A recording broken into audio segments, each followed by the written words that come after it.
Look at that. It's insane. Freaking dinosaur. Hold. Good boy. Blizzard. Getting out of the pond. Yeah.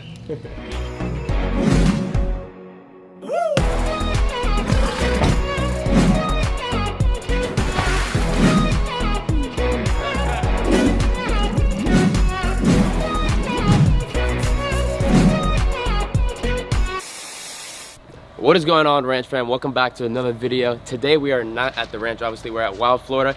It's definitely probably the top 5 favorite place for me to go in Florida, and here with Andrew. What's up? Check out his Instagram as well, and what we're gonna do is go tour the whole entire Wild Florida. We're gonna do a bunch of different videos, so it's probably gonna be like part 1, part 2, part 3. I don't know how many parts there's gonna be today, but we're gonna do a lot of different little encounters here at Wild Florida. So let's go check it out and see what we could do today. So let's do it. All right, so Andrew's getting some croc chow right now. It's pretty much the same thing we use from Missouri. We're gonna go inside with the albino alligators that are here. This is probably one of my favorite crocodilians, the albinos, even though they are morphs. Got the male right there and the female. And we're gonna do a little bit of training with these albinos. So let's go check this out. So he's gonna go right now. He's gonna start bellowing because he heard everybody else going, sizing everybody up. Watch how loud that gets. It's gonna make the whole back just shake like crazy. Look at that. It's insane. Freaking dinosaur.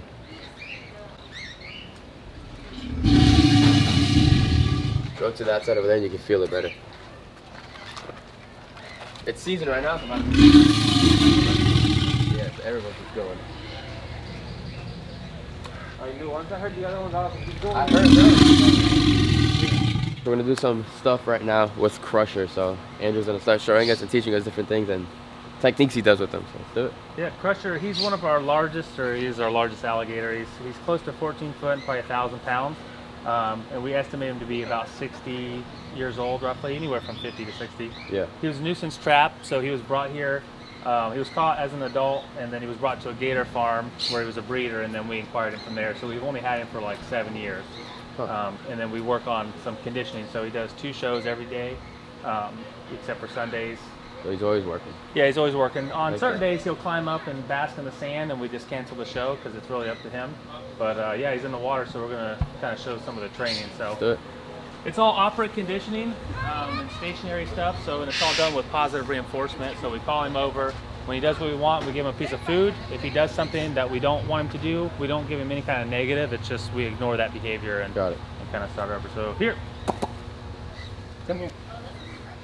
So in the show, we just do a more flashy version of the training. We put a little bit of a twist on it and make it kind of exciting. And what we try to do is showcase their training ability. Come up. So he's cued verbally and visually. Hold. Good boy.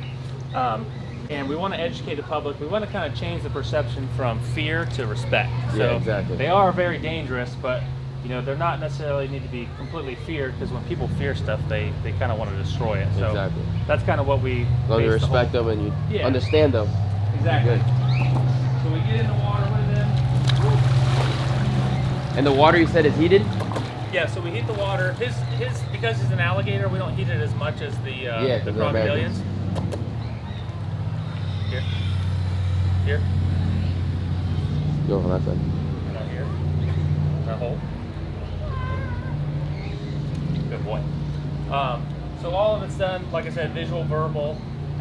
In the water, he's way more dangerous, obviously. This is his kind of area. That's his territory.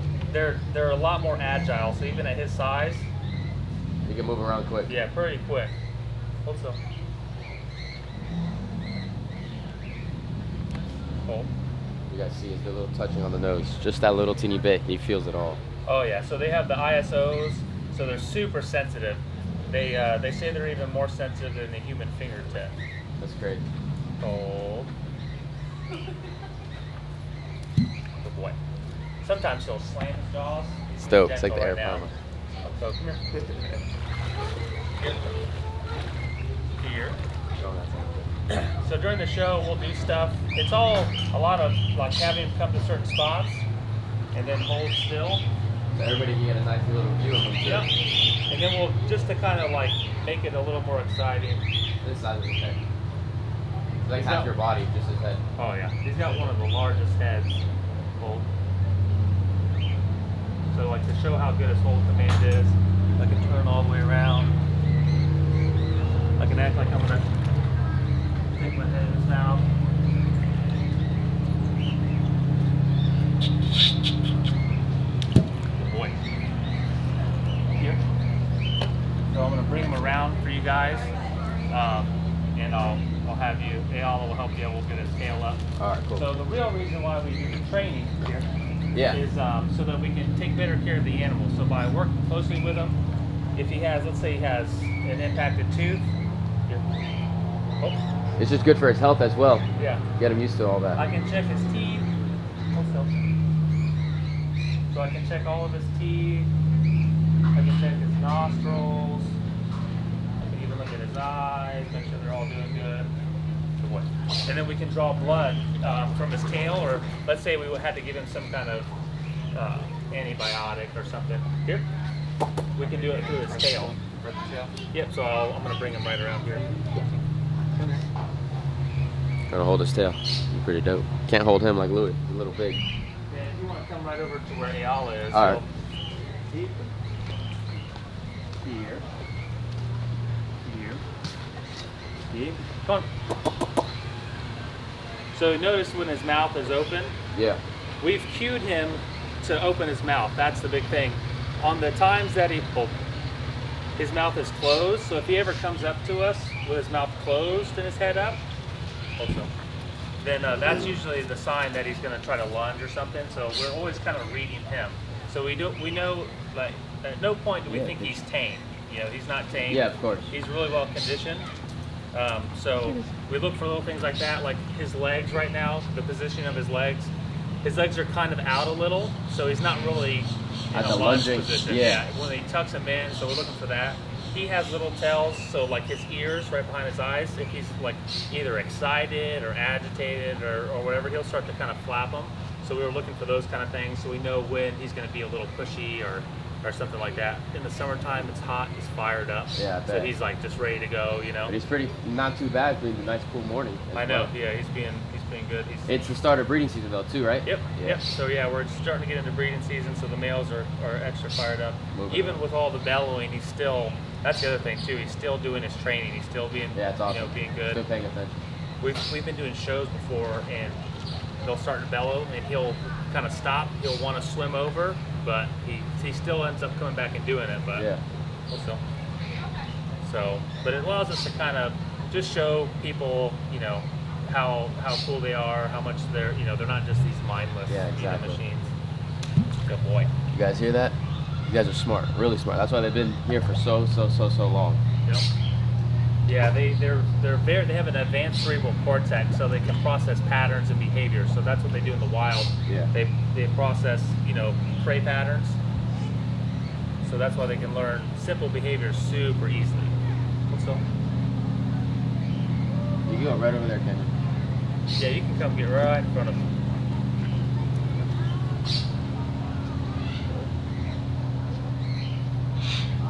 So we'll do really silly things Go a like lot closer if you want. That line. She's basically, freaking you're good out. at that line. You can squat. You want me to take it? so we can put hold. Sunglasses on us. Also hold. We'll put our hats on his head. Good boy. It's dope. Just by asking him to hold still. For Christmas, I put the elf on the shelf right on his nose. It's a big guy. Oh yeah. Come here. Up. Up. Up.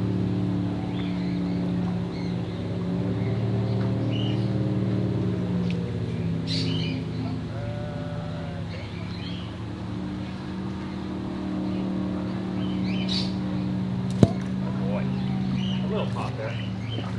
Dope. So what you guys just saw right now doing with Crusher, hanging out with him and all that stuff, you guys could pretty much do the same exact thing and ask that about here in Wild Florida. You go inside, have lunch with Crusher, hang out next to him, and just get that really close-up experience with a massive 14-foot alligator. So check that out here at Wild Florida as well. But let's keep on moving, you guys, and we're gonna do something else now, and we're gonna go check out the albinos. Sorry. All right, you guys, check this out. This is a pair of adult albino American alligators. Really, really, really dope. And really cool thing about them, they actually are producing. They have some babies in the store right now. Yep. So we have babies in the gift That's store. awesome.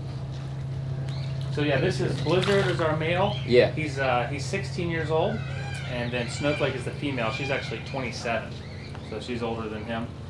These we got these from St. Augustine Alligator Farm. So there's probably about 100 or less of these in the entire world, albinos.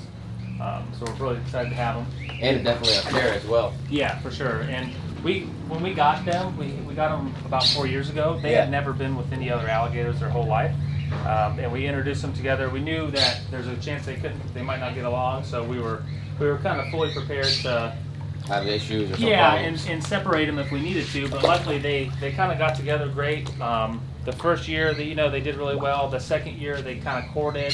She built a nest and she actually laid infertile eggs. Yeah. And then. But that was the first nest. That's kind of common. Yeah, for sure. And then this past year, they bred. She laid eggs, and we actually were able to hatch 4 little baby albinos. So we're the only third person to be able to actually successfully breed albinos in the first facility that's open to the public. So. And then we work with them too on training, so we actually offer an encounter. Yes, I was gonna say that. So being albinos, these guys do exactly the same thing, just like the normals, pretty much. Pretty much, it's all visual, or I mean verbal though. So they essentially they have no color pigmentation. That's why they're albino, and that even goes into their eyes. So that's why they have the pinkish eyes. The red eyes, yeah. And they have horrible vision. They're pretty much blind. Yeah. So we do everything with verbal. So it's all verbally cued. But the guests come in and we do a training encounter, so they can. So the same thing, they can do a training here as well. And check they them come out. in and they actually feed them. So it's awesome. it's a lot of fun. We've been working on something really cool with him, and we'll showcase some of that. All right. So we work on a lot of different training behaviors, and one of the things that we wanted to work on is artificial insemination. Oh, wow. So before, the only way you could do it is if you caught the animal. And a lot of times they would have to put the animal down, or it was really hard to physically extract semen from the male. So we've been working on training with them to kind of actually do that without having to restrain him at all. So we've been working on it with Blizzard, not just because he's an albino, but it's a good setup. And then once that training is locked solid, we'll be able to apply it to other species that are maybe critically endangered and things like that. So definitely. Well, with him, it's all different. So we come over to this corner so you can come. And that actually helps as well, so that the female doesn't get hurt and all that thing. Yep, exactly. Do the same thing with dogs, you guys. So just not just dogs, they do it with all animals as well. So, here, Blizzard. Blizzard, here. We go on that side or over there? Right there. You can hang out right there because I'm gonna pull him into this channel. So you guys designed this pond like this, so for reasons like this? Well, so yeah, that here. We wanted to give them. It's a good visual barrier. Yeah. Blizzard here, so that they can get away from each other. Blizzard. Here, Blizzard, here. Look at that animal, you guys. That is so cool. So this was kind of designed, and then there's the deep end if they breed and stuff. Here. Got it. Now, station. So I can't do any visual. Yeah. Station. It's more just talking. Right. So he's just kind of listening to my voice. So when I tell him station, Ayal is able to come in, grab his tail. Yeah. Station. We also will brush them so they get a natural algae on them. Got it. So we Yeah, can being brush that white them. color. Yep. Kind of keeps that. Just it's all getting them used to all different types of touch. The brush, everything like that. Just kind of. And this is definitely a lot safer too, because they can't really turn as quickly as well. Yep, exactly. So that's kind of why we went with this area. He can't just spin around that easily. So it keeps the keeper in a safe position. So that we don't have any issues. That is a dope animal. And then we can even lift up his tail and reach into his cloaca and pull out his manhood. Yeah. Here. Yeah. But it has to be Blizzard. done. Good job. Station. Good boy. And then Kobe is tasked on keeping her at bay, so she's not sneaking up So behind. this is probably definitely one of the first albinos produced or made or found. Yeah, so the story is St. Augustine really is the hub for the albinos. They, as far as I was told, the story is the fisherman was finding them in Louisiana. Oh wow. Every year he was finding a nest and they had these little baby white alligators in them. Hated. And Started yeah, he collecting was them. just grabbing them. Yeah, they would never survive in the wild. No. They have it tough already, and then they don't have any camouflage. They get Yeah. sunburn if they're in the sun for too long. So That's why you guys have it like this. Yep, that's why we heat the pool. We have it all shaded mostly. So yeah, they would never survive. So like these. Look at those teeth on that. Look at that. So same with Crusher. If he does something he's not supposed to, Blizzard here. I don't reward his behavior. Blizzard. Getting out of the pond. Yeah. He's definitely the more foodie one. And she nested over there? Yep, so that's where her nest was built last year. We've kind of it's kind of knocked down, but she'll start building it fill back it all up. back up. So they should produce probably hopefully this year too. Yeah, in theory. I mean, from here on out, we should, Every as long as we keep the food and stuff regular. We feed strictly crock chow and whole food items to them too, so we monitor their weight a lot. Because they're overweight, they can't breed. That's right. Yeah. So they have to be a little bit slender like And this. it's good to give them the fur and all that. It's good for the deposit of the eggs and everything. Yeah. So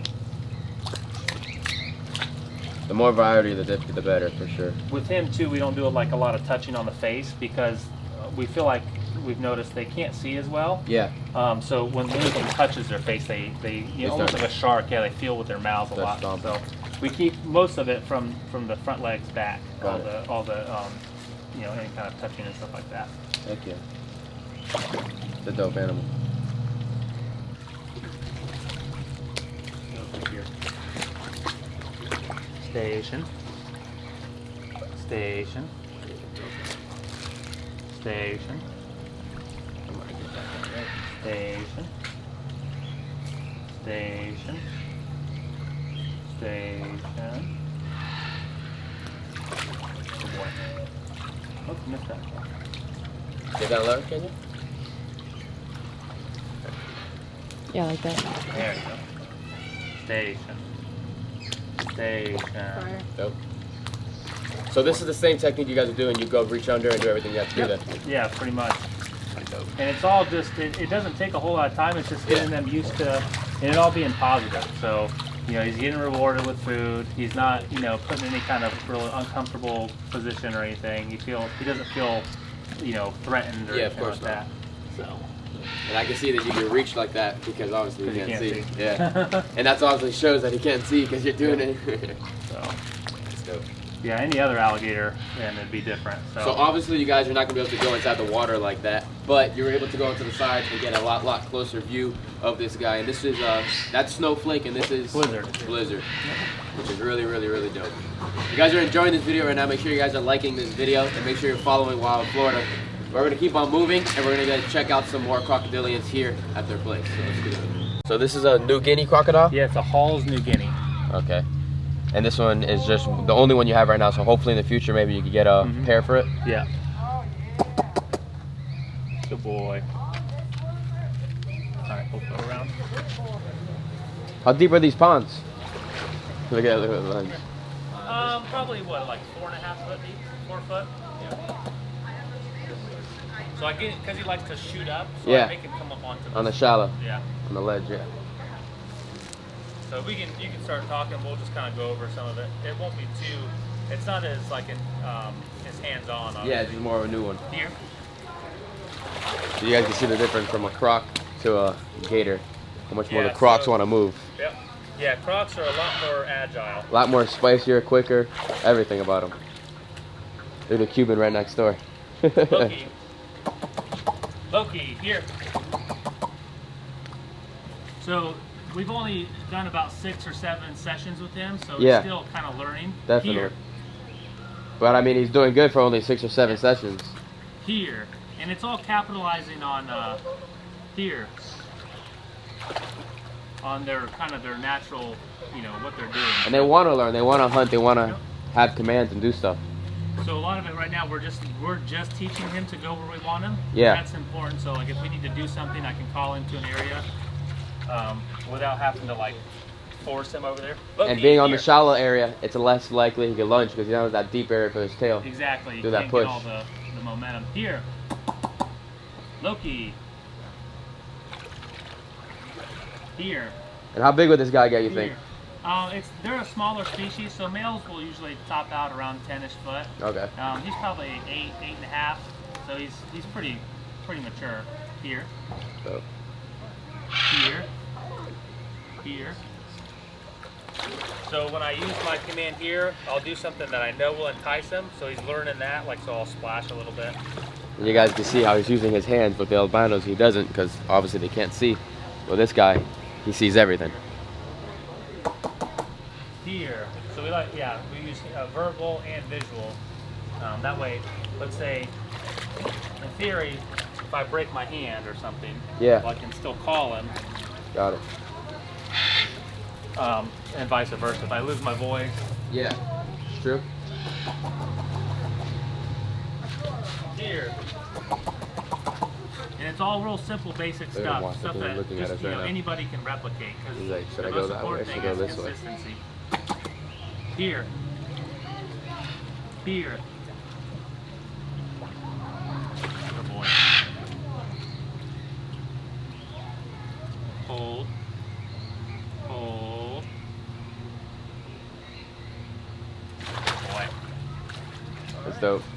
Hope you guys enjoyed all the tour today. Checking out all the crocodilians. Appreciate it, Andrew. Yeah, man, no problem. Anytime. Thank you, thank you. And make sure you guys like this video. Check out Wild Florida, and we'll definitely come back again. We got some more future awesome animals coming, so we have to check it out. If you ever come here, check it out. And I'll see you guys later. Peace out, everyone.